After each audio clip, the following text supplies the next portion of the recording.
नमस्कार, आप सभी का स्वागत करता हूं अपने YouTube चैनल सुरेंद्र सिंह बोरा में। साथियों, बीएड ब्रिज कोर्स प्राथमिक शिक्षक पात्रता विवाद नैनीताल हाईकोर्ट में चल रहा है।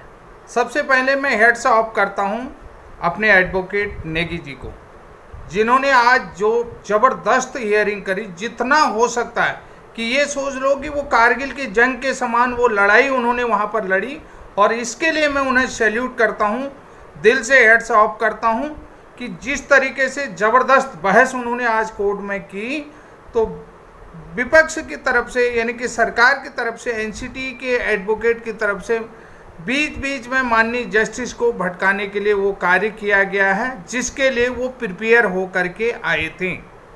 कि यानी कि जो एनसीटी के एडवोकेट मिस्टर योगेश पचौरिया जी थे, उन्होंने सिर्फ जो है कि माननीय कोर्ट का ध्यान ही भटकाया है कि हम कौन से लोग हैं। हमारे आज का जो आर्गुमेंट स्टार्ट हुआ, हमारे एडवोकेट नेगी जी ने रखा कि हम वो लोग हैं जो bachelor of education plus 6 month NCT से मान्यता प्राप्त ब्रिज कोर्स प्रशिक्षित लोग हैं। हम वो लोग हैं। उन्होंने कहा, लॉर्डशिप, हम bachelor of education plus 6 month NCT से मान्यता प्राप्त ब्रिज कोर्स प्रशिक्षित लोग हैं, जो पार्लियामेंट अमेंडमेंट से जो लास्ट डेट थी 31 मार्च 2019, उससे पहले हम लोगों ने मिनिमम क्वालिफिकेशन कंप्लीट कर ली। जब आरटी एक्ट 2009 आया तो कक्षा 1 से 5 तक पढ़ाने के लिए बीएड क्वालिफिकेशन नहीं थी। जो लोग कक्षा 1 से 5 तक पढ़ा रहे थे तो उनको सरकार ने टाइम दिया मिनिमम क्वालिफिकेशन 31 मार्च 2015 के बाद 1 अप्रैल 2015 से 4 साल का वो अपडेट पीरियड दिया गया था मिनिमम क्वालिफिकेशन के लिए, जो कि आपने पार्लियामेंट डिबेट में भी माननीय education minister MHRD minister Prakash Javadekar जी को भी सुना होगा। तो लास्ट हियरिंग को लेकर के भी उन्होंने कहा कि लास्ट हियरिंग में, लॉर्डशिप, लास्ट हियरिंग में माननीय कोर्ट ने हमसे पूछा था कि 31 मार्च 2019 तक क्या आप मिनिमम क्वालिफिकेशन पूरी कर लिए हैं। तो उन्होंने कहा कि यस, हमने जो है कि मिनिमम क्वालिफिकेशन पूरी कर ली है। लेकिन माननीय जो लॉर्डशिप की जो है कि क्वेरीज थी कि पहले जो है कि 8th पास वाले भी और 10th पास वाले भी और 12th पास वाले भी जो है कि टीचर बन जाते थे, और क्या अब भी वो लोग पात्र हैं, उन्होंने ये क्वेरीज की थी। तो हमारे एडवोकेट ने कहा था कि सर, ये एनसीटी के क्वालिफिकेशन के खिलाफ है कि जो पहले बनते थे, नाव जो है कि अभी जो है कि एनसीटी के क्वालिफिकेशन के खिलाफ है, क्योंकि समय समय पर जो है कि ये नियमावली संशोधित हुई है। तो यहाँ पर जो अभी जो 23 अगस्त 2010 की नोटिफिकेशन है एनसीटी की, तो वो एनसीटी की नोटिफिकेशन के आधार पर जो मिनिमम क्वालिफिकेशन है वो हमारे पास है, और हमें जो है कि आवेदन करने का मौका दिया जाए। तो उन्होंने ये भी कहा, माननीय जस्टिस ने कहा कि ये तो कुछ समय के लिए जो ब्रिज कोर्स प्रशिक्षण था, ये कुछ समय के लिए खोली गई विंडो थी, तो उसको आप कैसे आगे ले जाएंगे, तो यहाँ पर से एनसीटी के एडवोकेट ने इंटरप्ट करना शुरू कर, यानी कि माननीय जस्टिस का ध्यान भटकाने के लिए पूरा करा। उन्होंने कहा कि लॉर्डशिप कि ये वो लोग हैं जो सेम केसेज में, यानी कि सिमिलर मैटर है, जैसा कि एनआईओएस डीएलएड का है, कि ये सिमिलर इश्यूज है एनसीटी के एडवोकेट ने, कि जो वन टाइम रिलैक्सेशन विंडो थी, जिसको जो है कि माननीय सुप्रीम कोर्ट खारिज कर चुके, यानी कि जो सुप्रीम कोर्ट ने उसे डिनाई कर दिया, और उन्होंने जो है कि उस क्वालिफिकेशन को माननीय सुप्रीम कोर्ट ने रद्द कर दिया है। तो तब हमारे एडवोकेट ने कहा कि लॉर्डशिप, हम वो लोग नहीं हैं कि जो माननीय सुप्रीम कोर्ट ने देवेश शर्मा वाले केस का जजमेंट है, एनसीटी का जो गजट 2018 क्वेश्चन कर दिया है, उससे हमारा कोई लेना देना नहीं है। आप पेज नंबर 194 में जो एनसीटी जो आरटी एक्ट संशोधन है उसको देख सकते हैं आप। ये सारा उन्होंने अपने फाइल के पेजेज बताए। उन पेज में कहा कि कैसे 1 मार्च 2015 से मिनिमम क्वालिफिकेशन करने के लिए 4 4 साल दिए गए थे। ये सारा चीज़ उन्होंने जस्टिस का वो यहाँ पर ध्यान करवाया। और इसके साथ साथ कि हम वो लोग हैं जो 17 अक्टूबर 2017 के तहत मिनिमम क्वालिफिकेशन कंप्लीट कर चुके हैं। हम वो लोग हैं उस नोटिफिकेशन 17 अक्टूबर 2017 के उस नोटिफिकेशन तो अब यहाँ पर हम बताते हैं कि हमारे जो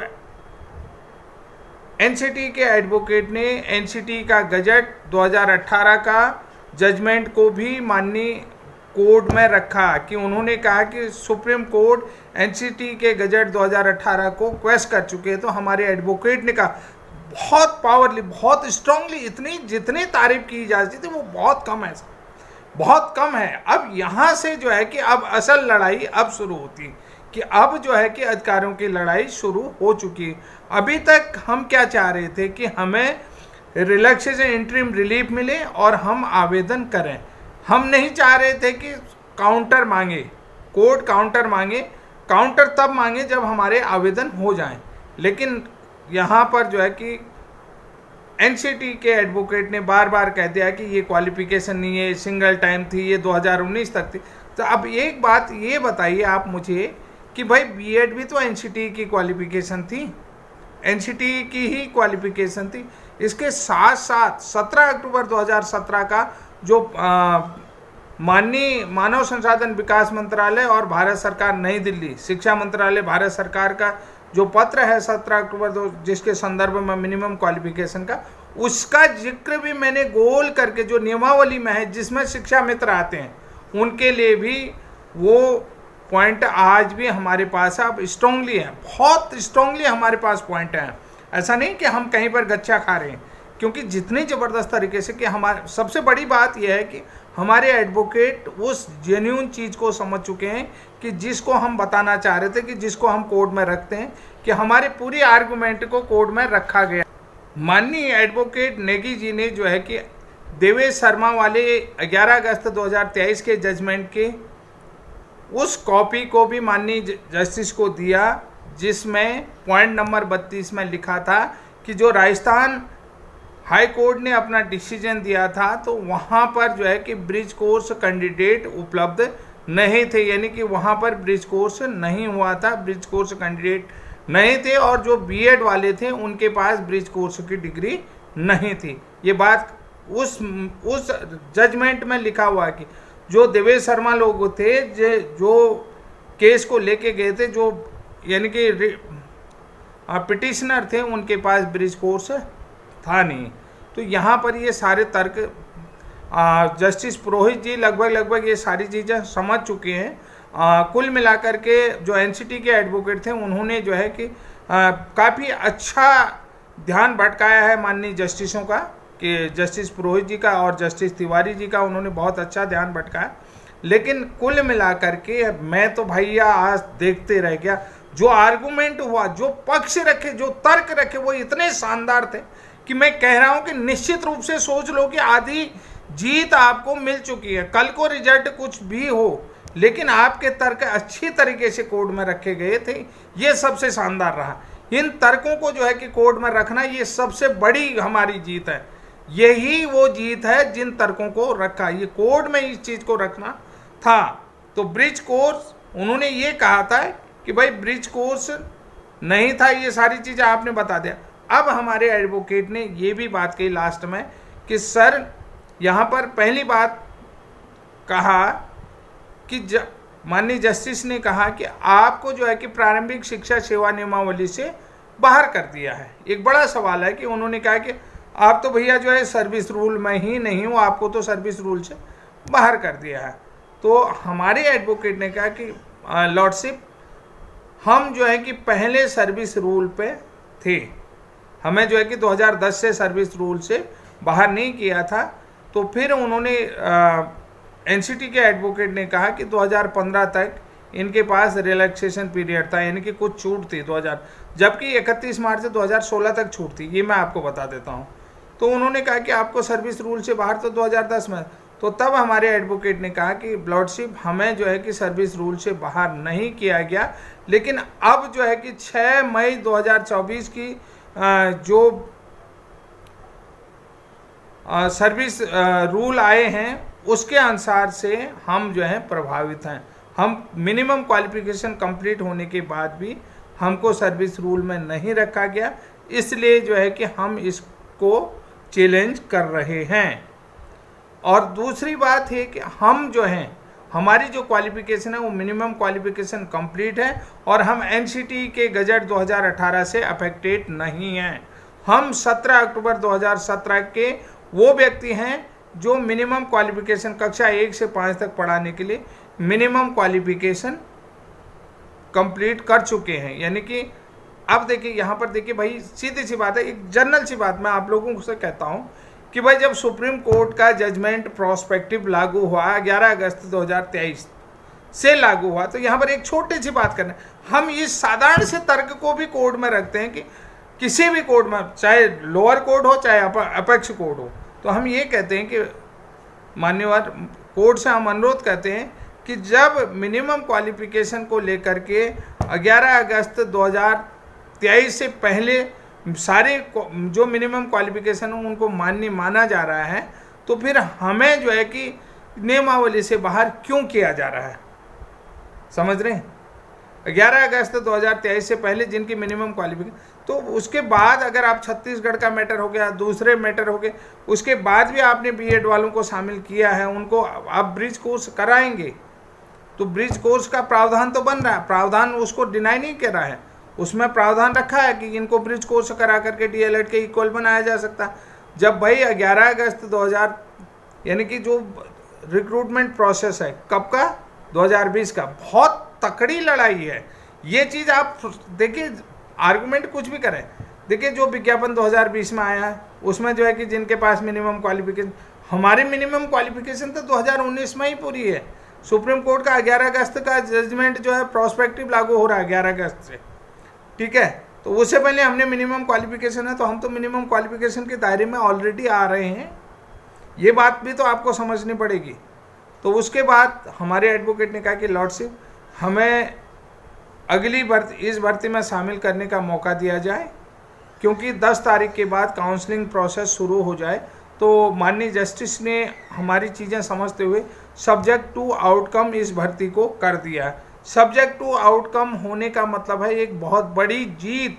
यहाँ से अब असल लड़ाई की शुरुआत होती है कि किस तरीके से हम कोर्ट पर, माननीय न्यायालय में, माननीय उच्च न्यायालय में अपने तर्कों को रखते हैं, किस आधार पर इन बातों को रखते हैं, माननीय सरकार हमारे पास क्या जवाब देती है। सरकार से वह एक के बाद एक हम जो है कि जब क्वेश्चन करेंगे, सरकार से पूछेंगे, जितने जो रिस्पोंडेंट बॉडी हैं उनसे हम पूछेंगे कि भैया आपने ये कोर्स कराया है, आधे को सरकारी में आधे को बाहर कैसे, कि जो का एक चीज़ कह दिया ना कि यहाँ पर छोटी सी बात मैं आपको बता देता हूँ। एक बड़ी बात ये हुई कि उन्होंने कहा NIOS तो अपने कोर्स को वैलिड बताएगा ही, उसने तो अपना कोर्स बेचना है। NIOS ने कोई कोर्स बेचा नहीं है, पहली बात बता दूँ।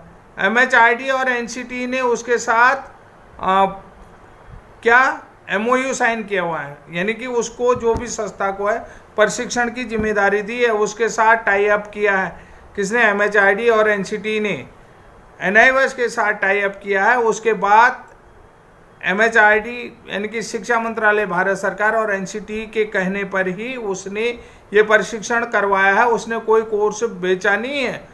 बल्कि इसके लिए जो है कि डिजिटल प्लेटफॉर्म भी बनाए गए, जिस तरीके से माननीय जस्टिस ने कहा कि डिजिटल प्लेटफॉर्म जैसे स्वयं प्रभा, ठीक है, स्वयं प्रभा भी उन्होंने लॉन्च किया है।